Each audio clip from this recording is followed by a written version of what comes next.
자, 여기 4단원에 보시면 비문학 그 드라이 클리닝의 원리에 대한 설명이 지금 나와 있는데요. 자, 먼저 이 전문 세탁소에서 하는 세탁이 가정에서 하는 이 세탁과 가장 다른 점이 자, 물빨래를 하는 게 아니라 자, 물로써 세탁을 하는 게 아니라 자, 이 대개 드라이 클리닝으로 세탁을 한다는 것이 가장 차이점. 자, 이렇게 두 개 서로 다른 점을 이렇게 보여주는 걸 우리는 뭐라고 그래요? 자, 이걸 우리가 대조다 이렇게 얘기하죠. 자, 대조의 방식을 사용하고 있네요. 대조, 차이점을 밝혔다 이 뜻이야. 자, 여기에서 드라이라는 말은 자, 물을 사용하지 않는다는 뜻으로 자, 물빨래가 물과 세제를 사용한다면 자, 이 드라이 클리닝은 드라이 클리닝 용제. 자, 어떠한 물질을 녹이는 그 액체, 이 성분과 이 드라이 클리닝 세제, 그러니까 전문적인 어떤 세제가 따로 있네요. 자, 이것도 마찬가지 서로 대조가 되겠죠? 차이점을 밝히고 있으니까.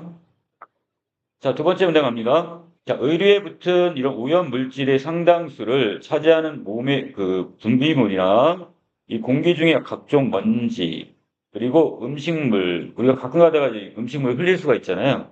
또는 색소 등에 의한 이 오염 등은 자, 물에 잘 녹는 극성을 지니고 있기 때문에 자, 이 물에 잘 녹는 이 성질을 우리는 친수성이라고 합니다. 자, 이런 경우는 어떻게 될까요? 그냥 이거는 그냥 물빨래 하면 상관이 없어. 그냥 물빨래로 해도 충분히 이런 것들이 제거가 된단 말이야. 물만으로도 어느 정도 세탁이 가능합니다. 자, 이제 물에 녹지 않는 무극성인 기름때를 제거하기 위해서는, 자, 우리가 가끔 가다가 이제 기름때 같은 경우가 나올 수가 있죠. 뭐 옷 같은 경우도 일반 음식 저기가 아니라 뭐 기름으로 되어 있는 이런 것이 만약에 묻게 되면, 자, 이런 거 잘 제거가 안 된단 말이야. 자, 이런 것을 우리가 이제 소수성이라고 하는데, 얘들은 이 기름 같은 경우는 물하고 어떻게 돼요? 서로 잘 섞이지가 않죠. 자, 그래서 이런 것을 하거나 뭐라고 한다고? 소수성 이렇게 얘기한다고. 자, 그러면 이 위에서는 자, 비누나 합성 세제를 이용해서 자, 이것을 제거를 하게 됩니다. 이 비누나 합성 세제는 분자 안에 자, 여기 기다란 무극성 부분과 짧은 극성 부분을 함께 가지고 있는데 자, 이들은 자, 세탁할 때 물과 닿으면 무극성인 부분인 자, 소수성 꼬리가 때를 감싸고 자, 극성 부분인 친수성 머리가 물과 닿는 자, 표면을 형성하는 동그란 형태의 미셸이라는 구조를 형성하게 됩니다. 자, 이 오른쪽에 보시면 이거 있죠? 자, 동그랗게 된 부분을 머리라고 하고 그 다음에 이렇게 나선형의 꼬리가 있죠? 자, 이것이 하나하나 미셸이 되는 겁니다. 그래서 요 파란색 부분이 만약에 때라고 한다면 때 주변을 이렇게 둘러싸요. 자, 그게 바로 미셸이 됩니다.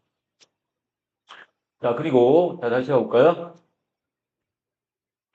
자, 무극성 부분 이것은 지금 소수성이라고 했으니까 물과는 친하지가 않네요.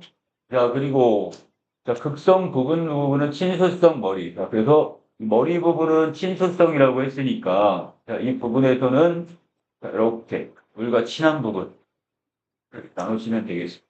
그러니까 일반적으로 우리가 물빨래를 할 때는 이 원리를 쓰는 거죠. 자, 때가 이렇게 만약에 있으면 거기 세제 같은 걸 풀면 자, 이렇게 꼬리 부분이 어느 쪽으로 가고 이 부분에 오염물질 쪽으로 가고 자, 머리 부분이 바로 그 반대를 빙 둘러싸게 됩니다. 자, 이때 자, 여기는 이 머리 부분이 극성, 바로 친수성을 띠게 되는 거고 자, 이 꼬리 부분이 바로 무극성인 소수성. 여기는 물과는 친하지 않는 성질을 갖게 된다는 뜻입니다. 자, 계속 내려볼까요? 자, 이렇게 이 동그란 형태의 바로 미셸이라는 구조를 형성하게 되는데 자, 이때 여기에서 이 구조를 형성해서 바로 때를 제거하게 됩니다. 자, 이렇게 비누나 합성 세제와 같이 물에 녹기 쉬운 극성 부분과 자, 기름에 녹기 쉬운 이 무극성 부분을 동시에 가지고 있는 화합물을 뭐라 한다? 바로 이것을 우리가 대면 활성제 이렇게 이야기한다.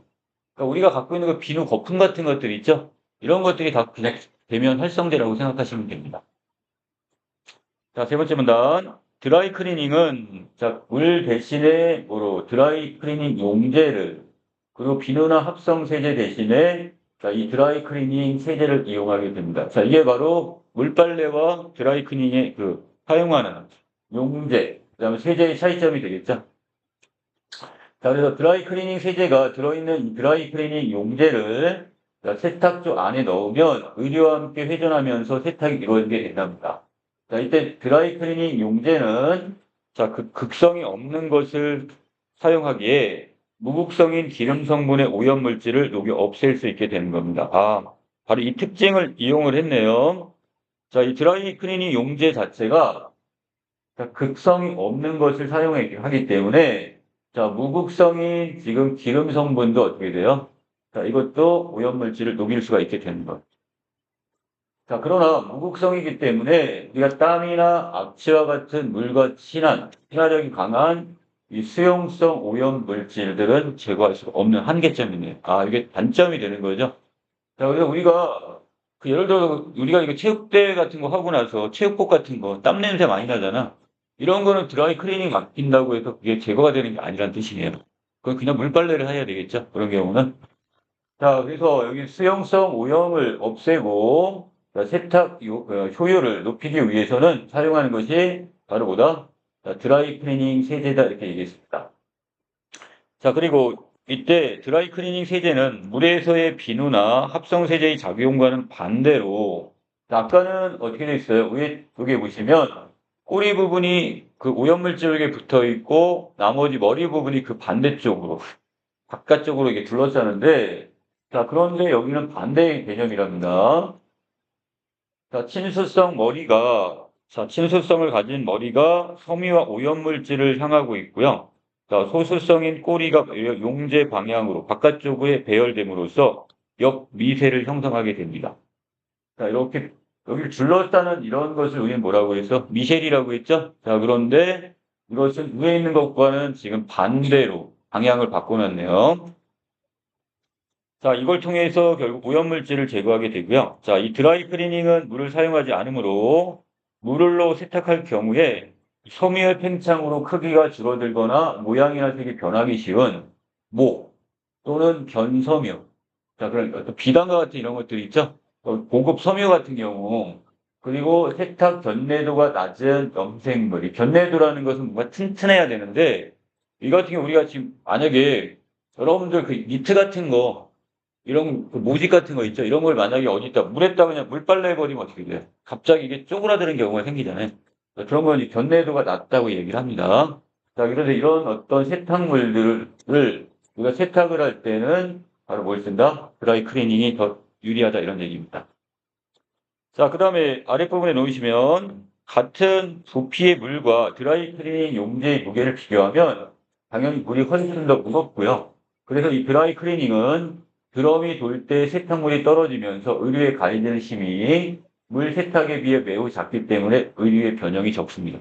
자, 물이라는 것도 여기 있는 무엇에 비해서는 자, 이 드라이 클리닝 용제에 비해서는 지금 무거운 편이래요.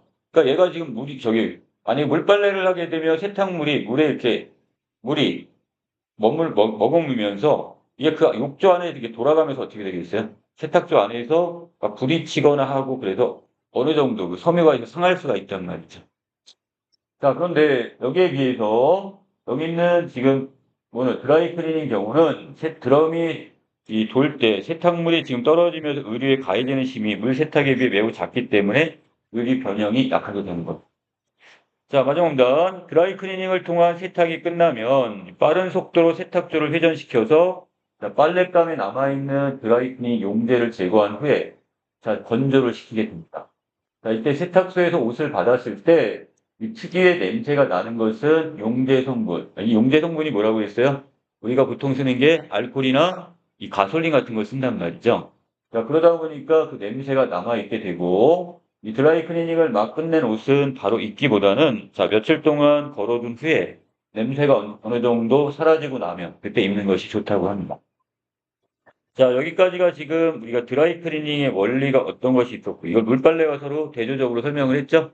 자, 그리고 그 특징들을 이렇게 쭉 설명을 했고, 마지막 부분에서는 자, 이것을 우리가 지금 세탁소에서 이렇게 받아온 옷은 자, 어떻게 해야 된다? 어느 정도 냄새가 나니까 이건 한 며칠 동안 냄새를 제거한 이후에 이것을 착용해라. 이 내용까지 나와 있습니다. 자, 내용 정리 여기까지 마칠게요.